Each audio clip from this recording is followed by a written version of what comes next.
Welcome to my YouTube channel. तो आज की इस वीडियो में हम पढ़ेंगे बैंकिंग के बारे में कि बैंकिंग क्या होता है, बैंकिंग की हिस्ट्री क्या है, आरबीआई क्या होता है, आरबीआई कब बना, आरबीआई के स्ट्रक्चरल फंक्शंस के बारे में। तो हम स्टार्ट करते हैं। सबसे पहले आता है हमारा बैंकिंग हिस्ट्री के बारे में। बैंकिंग क्या होता है? A bank is a financial organization which accepts deposit that can be withdrawn on demand and lends money to individual and business houses that need it. Bank हमारी एक फाइनेंशियल ऑर्गेनाइजेशन होती है जो कि हमारे एक्सेप्ट करते हैं हमारे डिपॉजिट्स को, और जब भी हमें उनकी ज़रूरत होती है तो वो हम उनको निकाल सकते हैं। बैंक हमें मनी प्रोवाइड करता है, बैंक हमें लोन प्रोवाइड करता है जब भी हमें कभी ज़रूरत पड़ती है तब। Bank is accepting deposit and providing loan. First bank in India, Bank of Hindustan, was established in 1770s and liquidated in 1829, and the General Bank of India established in 1786 but failed in 1791. तो जो हमारा India का first bank है उसका नाम है bank of Hindustan, जो कि हमारा 1770s के अंदर बना था। बाद में उसको बंद करना पड़ा 1829 के अंदर। और फिर आता है हमारा जनरल बैंक ऑफ इंडिया, जो हमारा 1786 के अंदर बना था। बाद में 1791 के अंदर उसको भी बंद करना पड़ा। The largest bank and oldest still in existence is the State Bank of India. It's originated as Bank of Calcutta in June 1806. In 1809, it was renamed as Bank of Bengal. तो जो हमारा सबसे लार्जेस्ट बैंक है, बड़ा bank है, और अभी तक हमारा जो सबसे पुराना बैंक है जो आज भी हम जिसको जानते हैं उसका नाम है state bank of India, SBI. और इसको पहले हमारा इसका नाम था बैंक ऑफ कैलकाटा, बाद में इसको रीनेम कर दिया गया बैंक ऑफ बंगाल। इसके बाद आता है हमारा bank of Bengal, bank of Bombay, bank of Madras were founded by the presidency government and was merged in 1921 to form the imperial bank of India, which upon India's independence become the SBI in 1955। तो पहले हमारे 3 bank हुआ करते थे, bank of Bengal, bank of Bombay और bank of Madras. तो उस time की गवर्नमेंट ने क्या करा, इन तीनों बैंक को मर्ज कर दिया, इन तीनों बैंक को मिलाकर एक बड़ा बैंक बना दिया जिसका नाम रख दिया इंपीरियल बैंक ऑफ इंडिया 1921 के अंदर।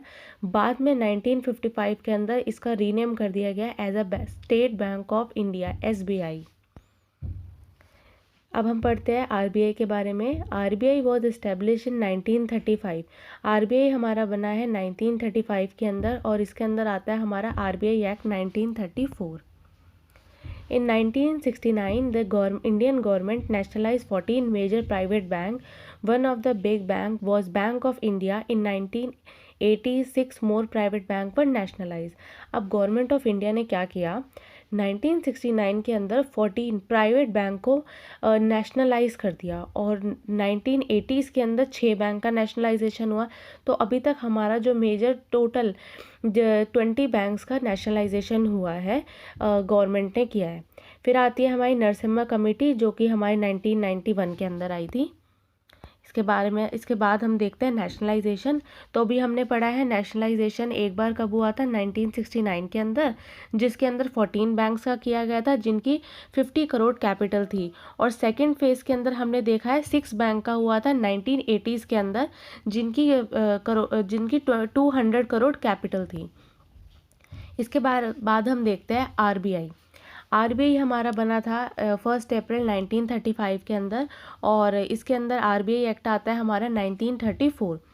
The central office of the RBI was initially established in Calcutta but was permanently moved to Mumbai in 1937. The central office is where the governor sits and where policies are formulated.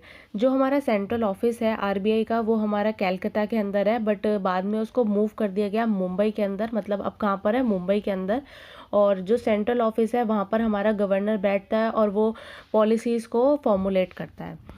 इसके बाद आता है हमारा जो हमारे nationalisation हुआ था 1940s के अंदर, वो आरबीआई के अंदर वो फुली ओन्ड है, और किसके लिए, गवर्नमेंट ऑफ इंडिया के लिए। RBI affairs are governed by Central Board of Directors. The board is appointed by the GOI in keeping with the RBI Act. तो जो हमारे RBI के अफेयर होते हैं वो कौन देखता है, सेंट्रल बोर्ड ऑफ डायरेक्टर्स देखते हैं। और जो बोर्ड मेंबर्स होते हैं उनको कौन अपॉइंट करता है, गवर्नमेंट ऑफ इंडिया करती है। और कौन से रूल को माइंड में रखते हुए, RBI एक्ट को। इसके बाद आता है हमारा कितने मेंबर्स होते हैं। तो मेंबर्स के बारे में हम देखते हैं। इसमें आता है appointed and nominated for a period of 4 year. मतलब जो भी इसके मेंबर होंगे या तो वो अपॉइंट करेंगे या उनको जो भी नॉमिनेट कर रहा है वो 4 सालों के लिए किया जाता है। इसके बारे में कॉन्स्टिट्यूशन में क्या लिखा हुआ है, ऑफिशियल डायरेक्टर और नॉन ऑफिशियल डायरेक्टर। तो ऑफिशियल में आता है हमारा कि एक गवर्नर होना चाहिए और साथ में 4 डिप्टी गवर्नर होने चाहिए, बट 4 से ज़्यादा नहीं हो सकते। तो अभी आज के टाइम पे हमारे गवर्नर कौन है आरबीआई के, उनका नाम है शक्तिकांता दास। और जो 4 डिप्टी गवर्नर है उनमें आता है हमारा M K Jain, M D Patra, Shri M Rajeshwar Rao और टी बी रविशंकर। इसके बाद आता है non official director. Non official directors के अंदर है जो कि अपॉइंट करता है कौन, गवर्नमेंट, जिसके अंदर 10 डायरेक्टर्स होते हैं और 2 जो गवर्नमेंट ऑफिशियल्स होते हैं। इसके बाद आता है हमारा फंक्शंस ऑफ आरबीआई। आरबीआई के क्या क्या फंक्शंस होते हैं, तो इसमें आता है formulate, implement and monitor the monetary policy.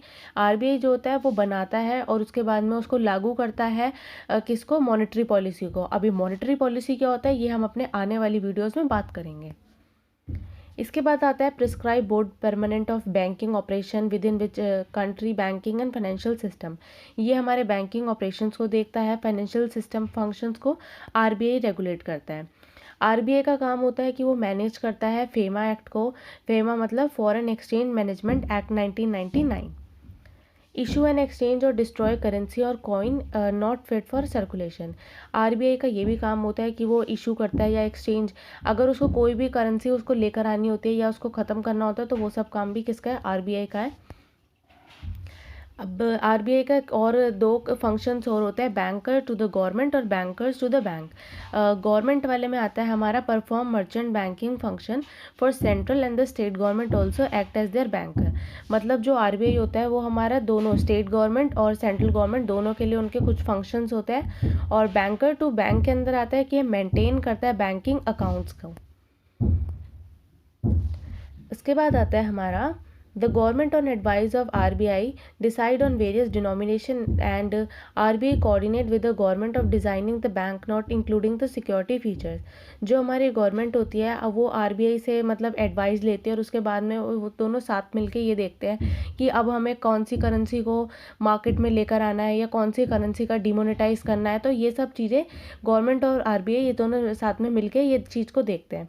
इसके बाद आता है हमारा the RBI act allow the central bank to publish notes up to 5,000 and 10,000 denomination. The highest denomination note printed were 10,000 once.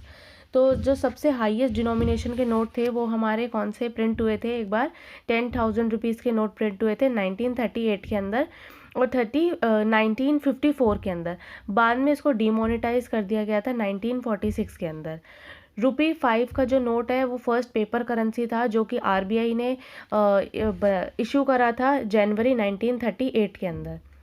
The responsibility for coinage vest with the government of India on the basis of coinage act 2011। तो जो हमारा coinage act होता है वो आता है हमारा 2011, जिसके अंदर आरबीआई एक एजेंट की तरह पे काम करता है गवर्नमेंट ऑफ इंडिया का। इसके बाद आता है हमारा करेंसी सर्कुलेशन की, करेंसी हमारी किस किस तरह से चलती है। इसके अंदर आता है हमारा paper currency was first issued during the British east India company. तो जो हमारी पेपर करेंसी आए थे, जो हमारे नोट वगैरह आए थे वो हमारे किस टाइम पे आए थे, सबसे पहले ब्रिटिश ईस्ट इंडिया कंपनी के टाइम पे आए थे। और उस टाइम पे उसके बाद में हमारा पेपर करेंसी एक्ट आता है 1861 के अंदर। The government of India printed currency until the RBI was establish in 1935। तो आरबीआई आने से पहले government of India he print करता था करेंसी नोट को। इसके बाद आता है RBI has task of issuing, managing and distributing currency note. तो ये बात तो हमने पहले भी पढ़ी है कि आरबीआई का हमारा क्या काम होता है कि वो इशू करता है, मैनेज करता है और डिस्ट्रीब्यूट करता है करेंसी नोट्स को और कॉइन्स को। और ये सब हमारा किस में लिखा हुआ है, आरबीआई एक्ट 1934 के अंदर। इसके बाद हम पढ़ते हैं करेंसी के बारे में। करेंसी का सबसे पहले क्या होता है, प्रिंटिंग प्रेस, फिर आता है हमारा आरबीआई के ऑफिस तक जाता है, उसके बाद वो करेंसी मार्केट में आता है। तो हमारे प्रिंटिंग प्रेस के बारे में बात करते हैं तो 2 प्रिंटिंग प्रेस है, 2 गवर्नमेंट ऑफ इंडिया के और 2 आरबीआई के। तो जो 2 गवर्नमेंट ऑफ इंडिया के उनका हेडक्वार्टर है, एक है नासिक के अंदर, दूसरा है देवास में। और आरबीआई में आता है हमारे, एक है मैसूर और दूसरा है साल्बोनी। बैंक ब्रांचेस में जो होता है उस जो स्मॉल डिनोमिनेशन के कॉइन्स होते हैं उसको इशू किया जाता है। फिर आता है हमारा भारतीय रिजर्व बैंक नोट मुद्रण प्राइवेट लिमिटेड। ये एक हमारी होली ओन्ड सब्सिडरी होती है किसकी, आरबीआई की, जिसके हमारे 2 प्रिंटिंग प्रेस है, एक है हमारा मैसूर के अंदर और दूसरा है साल्बोनी के अंदर। और जो security printing and minting corporation है ये भी हमारी होली ओन्ड है, जिसका शेड्यूल 1 के अंदर इसके बारे में लिखा हुआ है। इसके अंदर हमारे जो प्रिंटिंग नोट्स होते हैं, मिंट्स जो होता है वो हमारे कहाँ पे सिचुएटेड है। First is Mumbai, Hyderabad, Kolkata and Noida. इसके बाद आता है सोइल्ड नोट और म्यूटिलेटेड नोट्स। जो सोइल्ड नोट्स होते हैं वो हमारे वो नोट्स होते हैं जो कि बिल्कुल डर्टी हो गया है, ये जिसके अंदर स्लाइटली कट है। तो और जो म्यूटिलेटेड नोट्स होते हैं वो होता है जिसके अंदर 2 से ज़्यादा पीसेस हो रखे हैं। बट ये जो दोनों टाइप के नोट्स हैं इसको हम मतलब इसको कौन चेंज करने का काम कर सकता है, सिर्फ आरबीआई और कोई नहीं कर सकता। अब हम इसके बारे में पढ़ते हैं। Soiled notes are those notes which become dirty और slightly cut, however the cut should not pass through the number panel and these note have no essential feature missing. मतलब ये वो नोट्स होते हैं जिसके अंदर हल्का सा कट लग गया हो या कुछ वो बेकार हो, बट इसके अंदर जो हमारे नंबर्स होते हैं वो उसके ऊपर कट नहीं होना चाहिए। और म्यूटिलेटेड के अंदर आता है हमारे these are those notes which are in a piece more than 2 essentially portion are missing which include name of issuing authority, guarantee, promise, signature, Ashoka pillar, emblem, portrait of Mahatma Gandhi और वाटरमार्क। इसके अंदर कुछ मतलब 2 से ज़्यादा पीसेस हो सकते हैं और इसमें जो भी हमारा मेंशन है इसके बारे में भी कट हो सकता है। Soiled and mutilated notes can be exchange at the counter of public security bank, PSBs branch और currency chest private sector bank और इशू ऑफिस ऑफ आरबीआई। तो ये दोनों टाइप के नोट्स कहाँ पे चेंज हो सकते हैं, एक तो पीएसबीज के अंदर और प्राइवेट सेक्टर बैंक के अंदर और आरबीआई के ऑफिस के वहाँ पे। तो आज की इस वीडियो में बस इतना ही। अगर आपको मेरी वीडियो पसंद आई हो तो प्लीज़ लाइक करें, चैनल पे नए हो तो सब्सक्राइब करें और मेरी वीडियो को ज़्यादा से ज़्यादा शेयर करें। Thank you so much for watching. Bye bye.